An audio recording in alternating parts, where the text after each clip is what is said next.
Kita na kita. Good morning guys, good morning. So, pabalik na tayo ng Ho Chi Minh. Ang oras natin is 5:39 dito sa Vietnam. Hindi na ako nakapag outro kagabi. Baby ko. So, pabalik na tayo ng Ho Chi Minh. Tapos doon naman tayo mag-i-stay. Hindi ko pa alam yung gagawin natin doon. Pero ito yung view ko dito sa hotel.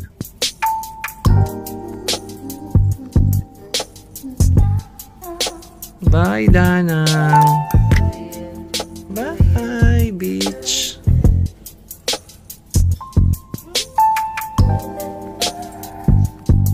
So, kung gusto nyo din yung ganun na view, dito lang yan sa Golden Lotus Luxury. Solid dito sa Danang. Ganda. Try nyo na din. Babait din ang mga staff. Tapos, free breakfast siya. And yun lang. Magkita-kita tayo sa Ho Chi Minh. Let's go!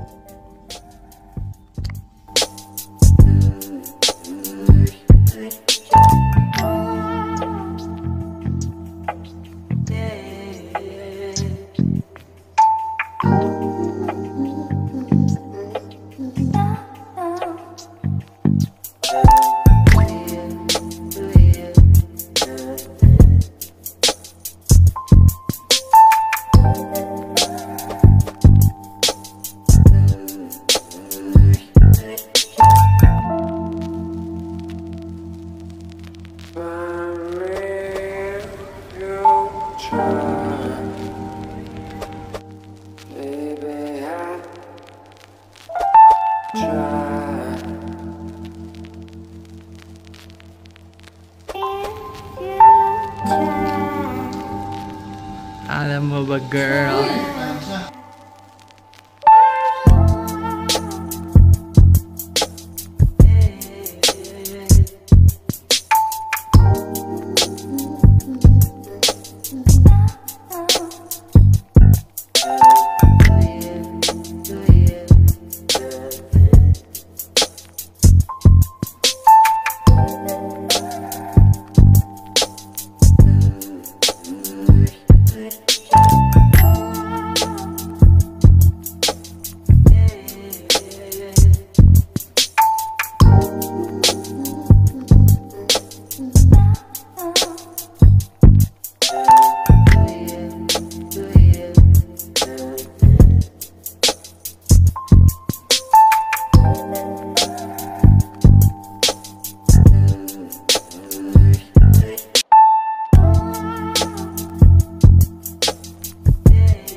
Ganda!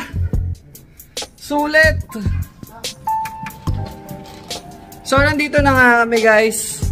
Iba yung init dito sa Danang. Sa Danang kasi medyo malamig yung init. Dito mainit talaga. Dobling init. Tapos meron pa siyang laundry area. Oh. Laundry area. Diba?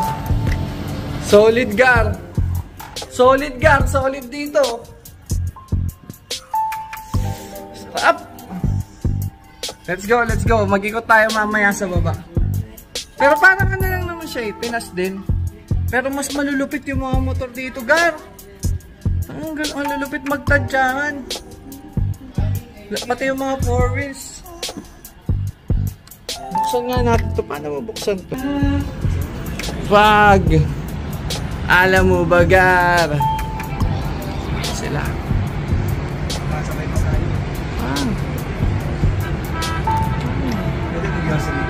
Pwede pa. Dito ang pwede. So, ayun sila. Ang solid yung ang daming building. Mag-ikot tayo, mag-ikot. Pero pagpapahinga lang kami saglit.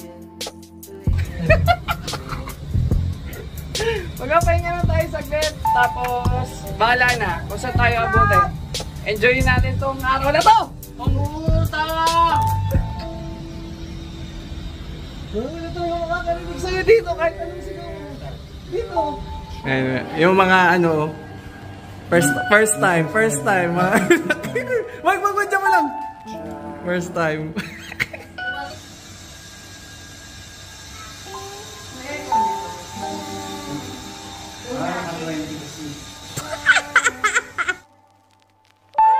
Pagkatapos nga namin magkulitan ay lumabas na kami para magharap ng Pares Lome. Solid din ang mga pagkain dito, pero syempre doon lang muna kami sa kilala namin na plato, ang Tokyo. At syempre yung anak ko hindi papahuli yan, Diyos ko! Kahit ano naman kinakain yan, basta hindi pa expired yan. Kaya sinubukan namin tong Kyoholo? Di ko alam kung tama yung pagkakasabi ko, basta yan. Mukhang masarap naman kasi nagsusubuan pa nga sila. Di ko lang alam sa papa namin ba't ganun yung kanya. Bakit pa? Kumapay? So, tapos na nga kami guys mamili. Namili na rin kasi kami para hindi na kami lalabas. Bale, magluluto-luto na lang kami dito. Ang ganda rin ng mall nila dito, ang ganda ng mall nila dito, solid din. Ang daming brand, ang dami kong nakitang brand na hindi ko kilala. Pero hindi talaga ako makabubol dito sa view na to eh. Ang ganda eh. Tingnan nyo naman.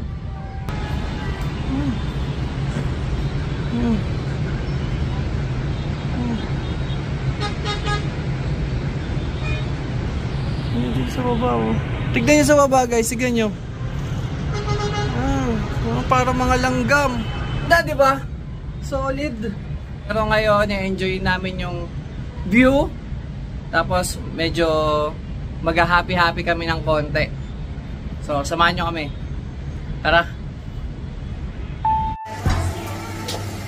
Boss, masarap yan. Mas masarap pa din ako.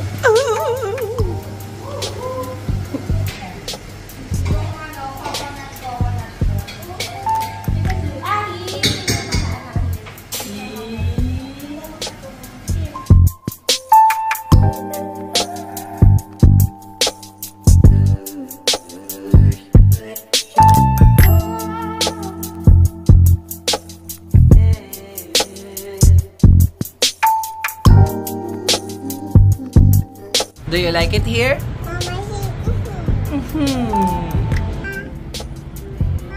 Say hi.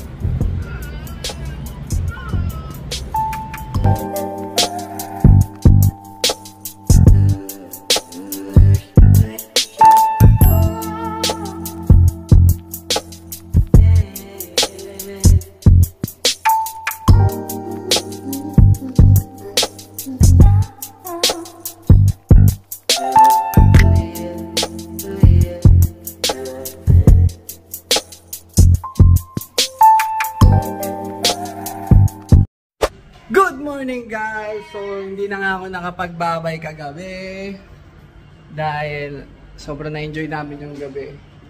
Tapos may biglaan pa kaming pinuntahan na hindi namin, dapat kasi magna-night market lang talaga kami. Kaya lang napunta kami sa kung ano, kasi sarado na raw yung night market ng 12, lumabas kami exact 12. Pero may pinuntahan kami, grabe, ito yung mga clip oh.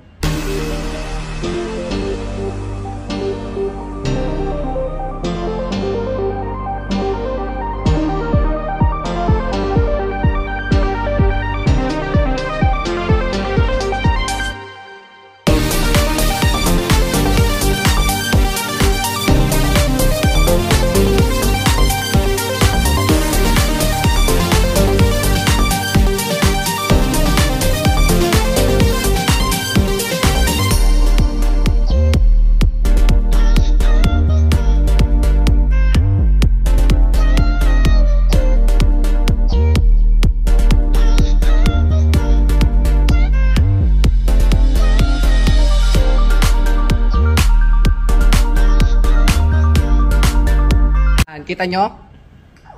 Lupit, di ba? Grabe doon, grabe. Nightlife talaga literal. Ang haba, ang laki, ang dami. Hindi ko na binidyon masyado kasi pag binibidyon mo sila, hihilahin ka nila dun sa bar nila. Eh, hindi kami ready. Kaya dumaan lang talaga kami literal. Pero ngayon, magsi-city tour tayo. Tignan natin kung ano yung mga pwede nating makita dito.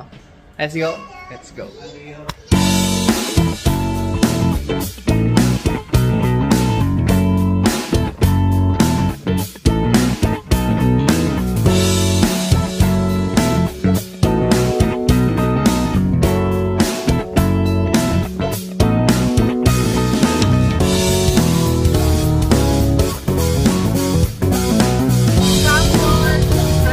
So yung city nila dito guys, napansin namin parang Nasa Makati.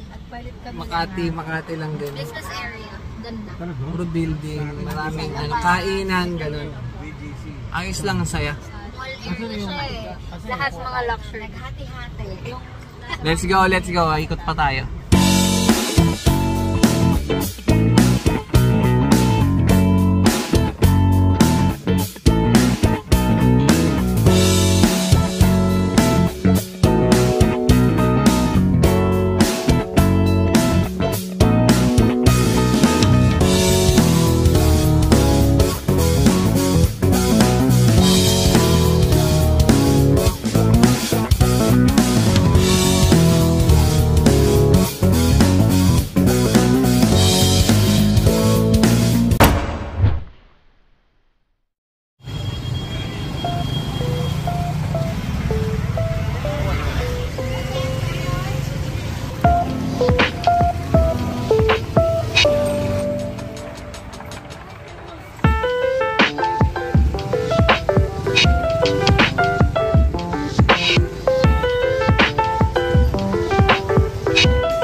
So guys, pagtapos nga ng mga bulaklak na nakita nyo kanina, naligaw kami.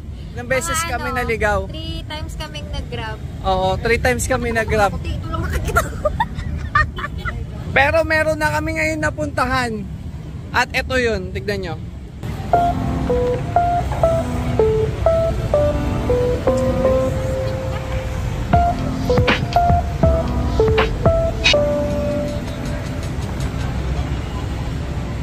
Hindi namin alam kung anong lugar to, pero at least may napuntahan kami.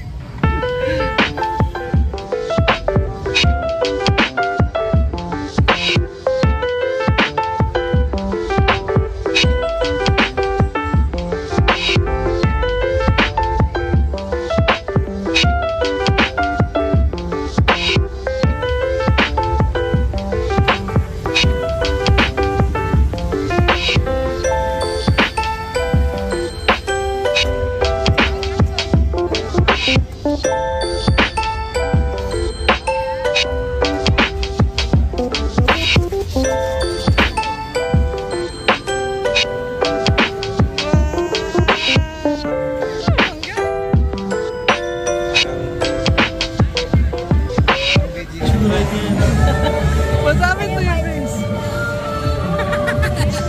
What kind of face is that? Parang ano sa kanila to? Parang ano sa kanila? Luneta sa atin. Kasi tamang lakad lang din. Pero ayos din. experience.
Sobrang init pero ayos lang.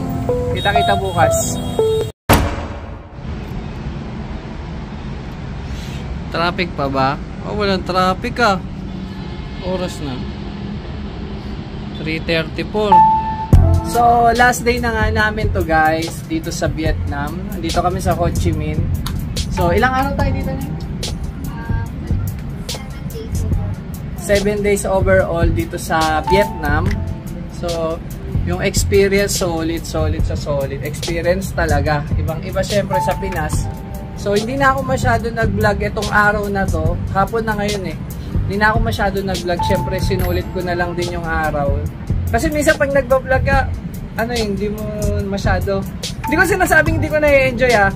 Syempre, merong mga yung pang sarili mo lang na, sarap yung view, sarap, mas masarap pa rin titigan kaysa sa napapanood nyo. Pero syempre, yung experience nga, napansin ko dito, yung mga motor, ano yung mga motor? Halos karamihan ng motor talaga, left side mirror lang or one side mirror per motor lang yung nakalagay. Parang pag ganun, cool ka. Then, nutshell lang sila, hindi kasing higpit sa Philippines. Makakakita ka dito ng mga babaeng naka-formal, naka-heels, naka-skirt, nagpo-motor sila. Wala rin ditong hams. Tapos, ang babagal lang nila magpatakbo. Siguro meron ditong mabibilis, pero sa experience namin, mabagal lang talaga, smooth lang sila. Kaya hindi sila nagkakatamaan, nagkakaabutan. Dito sa view namin, dito sa taas, tinitignan namin kung sino yung mabilis, sino mababagal. Halos pare-pareho lang sila ng speed eh. Saka yung pinuntahan namin, yung bangka, yung bilog, solid din yung experience nun. Pati yung mountain din na inakyat namin. Nabigla kami doon, di namin ini-expect yung mountain na yun, yung souvenir sa baba, tapos akyat ka sa mountain. Di namin na-expect, kaya medyo pagod. So, yun lang guys, yun lang. Thank you sa panonood. Kung umabot ka sa dulo ng video na to, mabuhay ka. Galingan mo sa buhay at gagalingan din namin, maggalingan tayo. So, God bless, ingat ka. Thank you.